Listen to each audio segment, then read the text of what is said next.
Teología básica por el Dr. Charles C. Riley.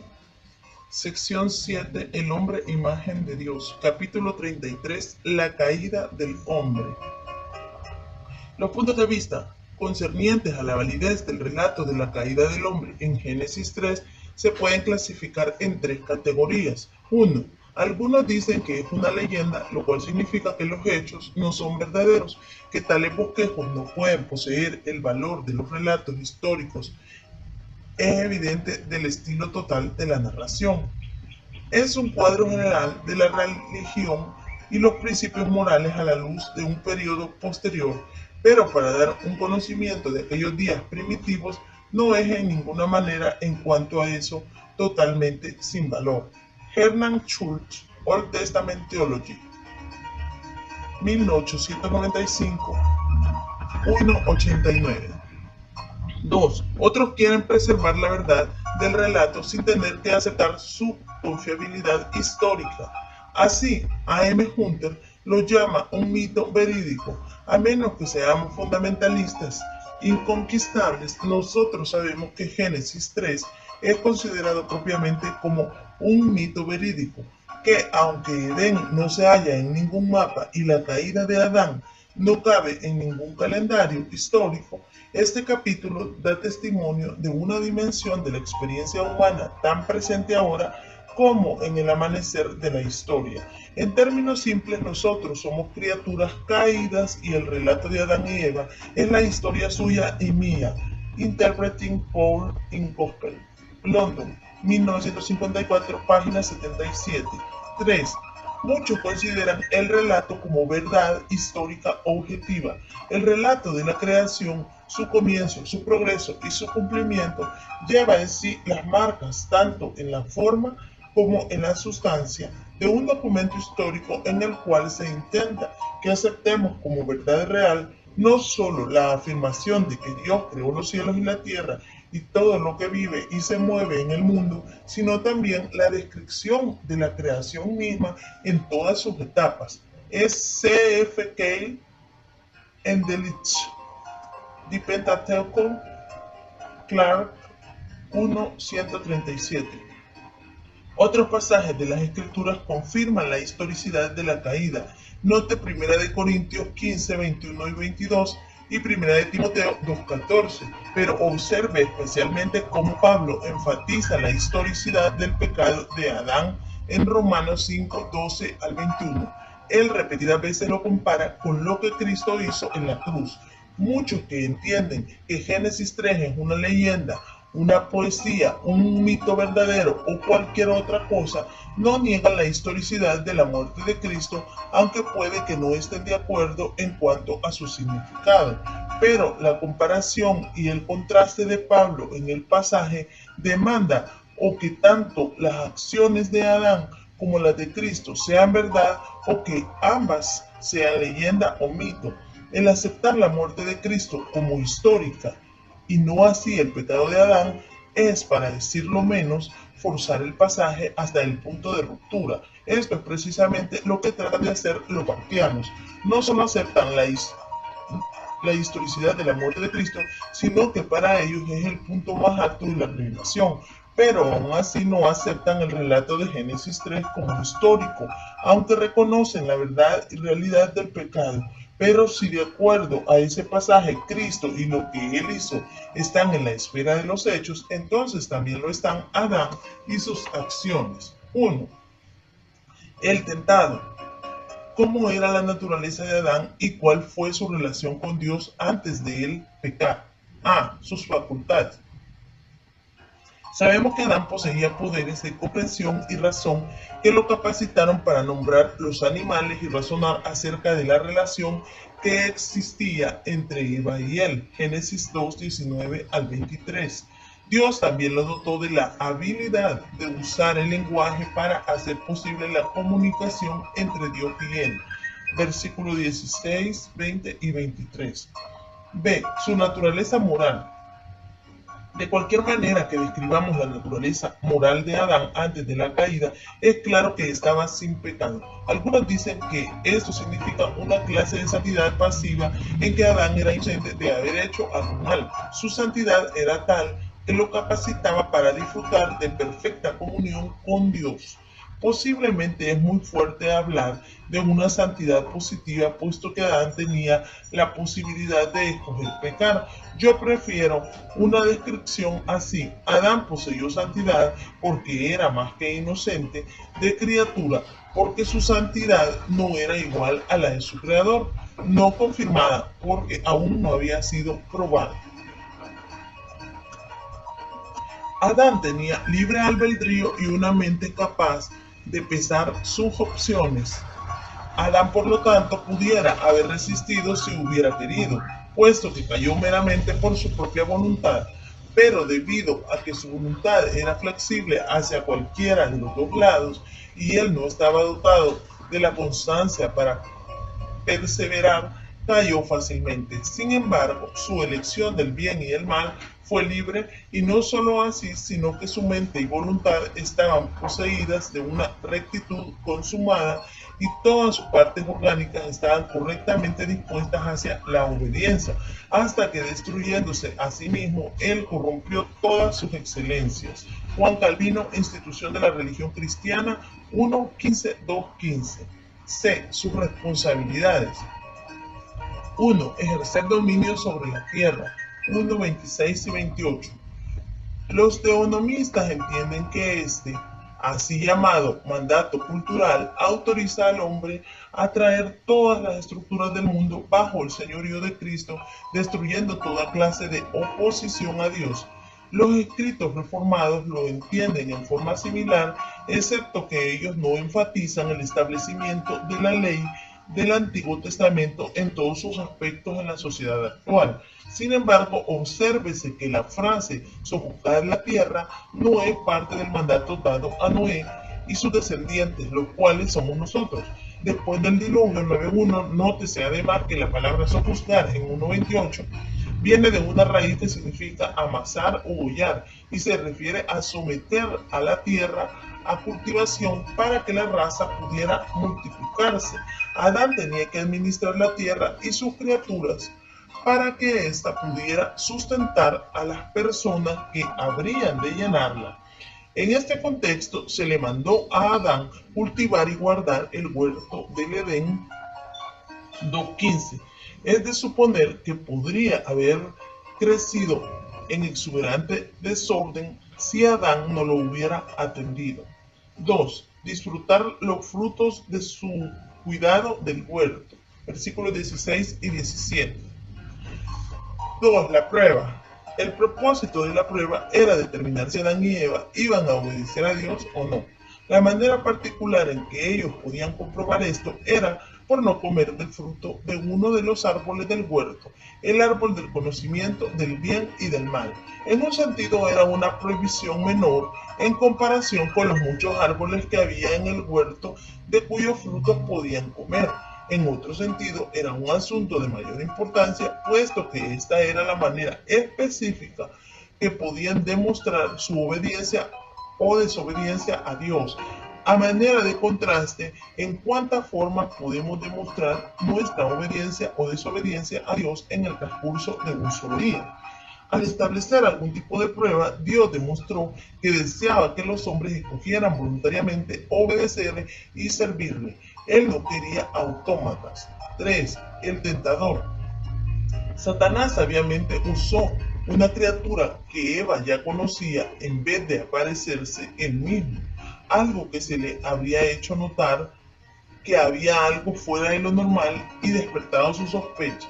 Satanás usó una serpiente real, puesto que tanto la serpiente como Satanás fueron maldecidos después de la caída. Por alguna razón, Eva no se asombró de que la serpiente hablase con ella. El tentador se dirige a la mujer probablemente porque la mujer no había recibido la prohibición directamente de Dios, como Adán. Versículos 16 y 17.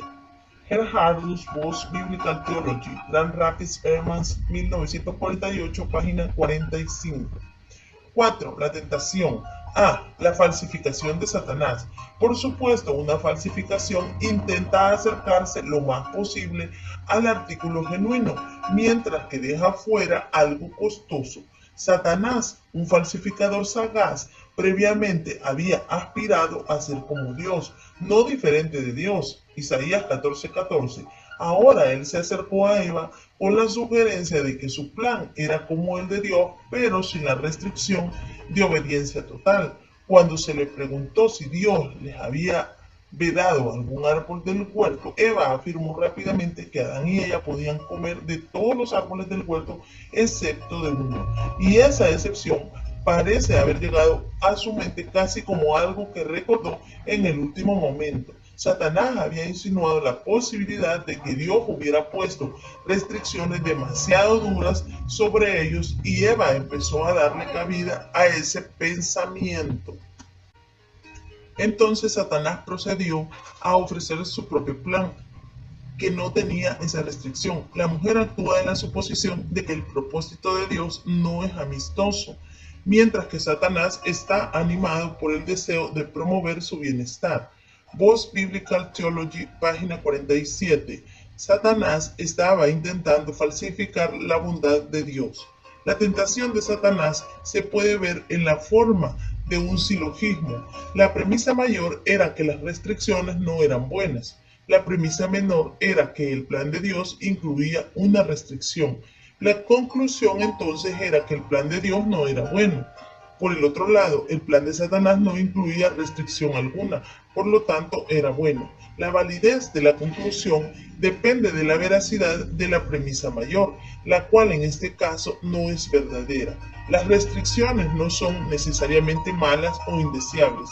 Por cierto, la restricción puesta sobre Adán y Eva en el huerto era buena porque proveía la forma principal en que ellos podían demostrar su obediencia a la voluntad de Dios. El plan falsificado de Satanás quitó esa restricción y ofreció la falsa esperanza de que si Eva comía del fruto prohibido, sería como Dios. B. El razonamiento de Eva. El razonamiento de Eva en cuanto a lo que ella estaba a punto de hacer pudiera haber sido algo así. Al ella examinar la oferta de Satanás, razonó que el fruto sería bueno para comer y que el proveer cosas buenas para Adán era una de sus responsabilidades como esposa.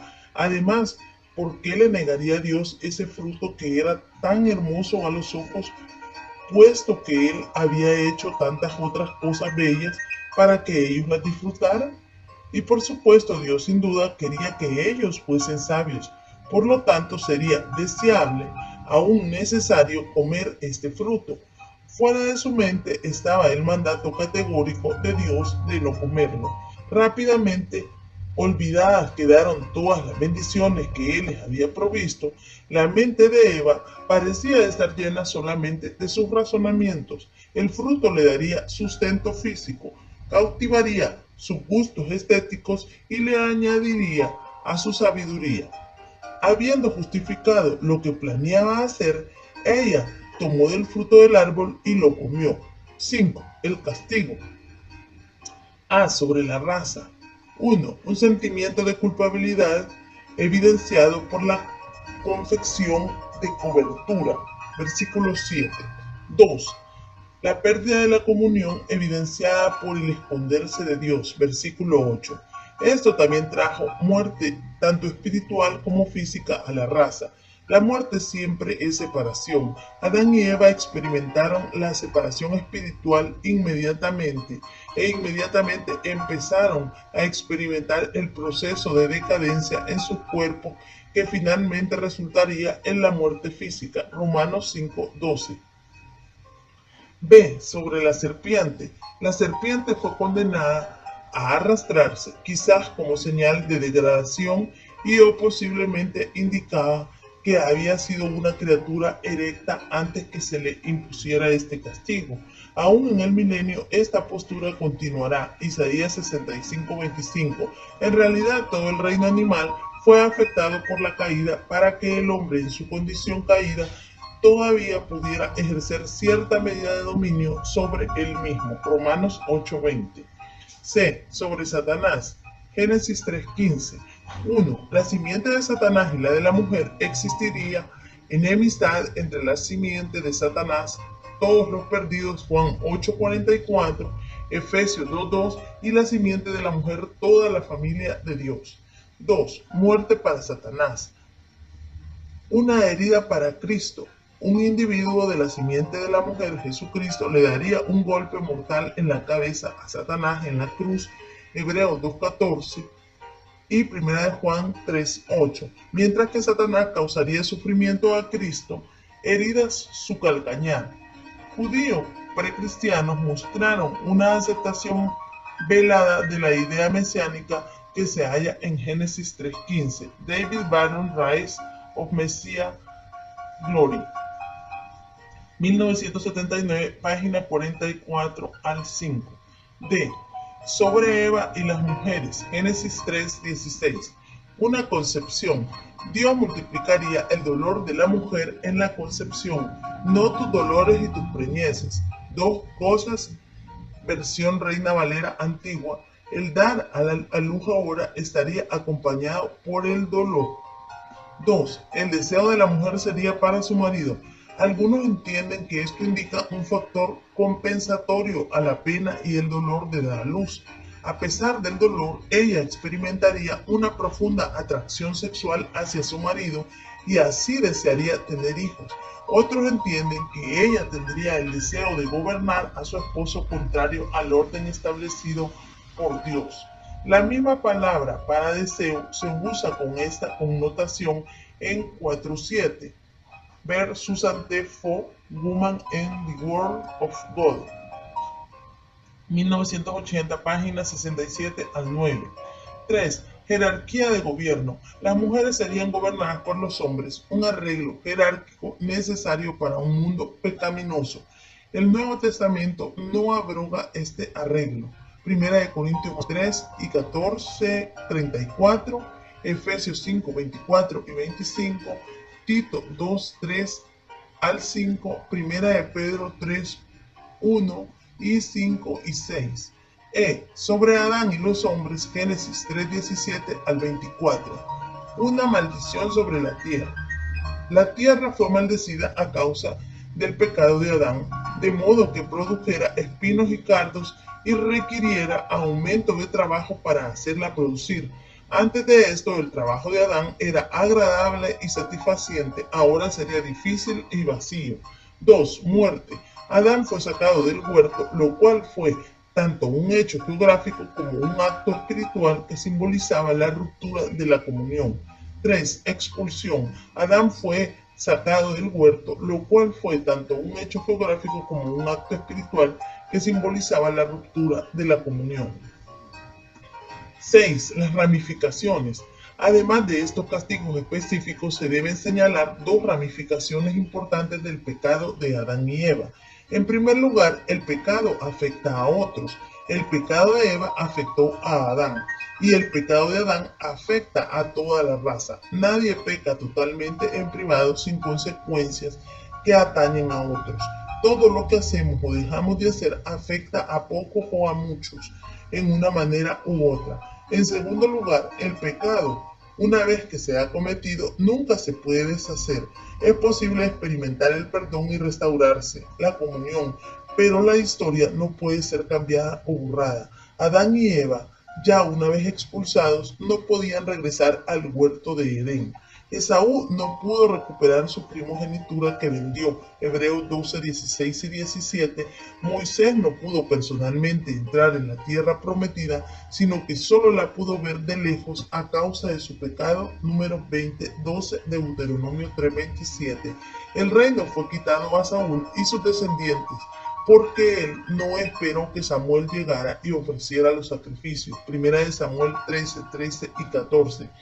Estos son serios ejemplos tocantes a las implicaciones del pecado, pero ambas ramificaciones tienen otro lado. El pecado afecta a otros, pero también lo hacen la gracia y la bondad. La historia no puede ser borrada, pero el futuro puede ser diferente, mejor, porque aprendemos las lecciones de la historia Pablo pensó que la conducta de Juan Marcos en su primer viaje misionero lo descalificaba para ir con él en su segundo viaje, Hechos 15:38. Pero Marcos debió de haber aprendido una lección de todo esto, porque pues Pablo deseaba el ministerio de Marcos, segunda de Timoteo 4:11.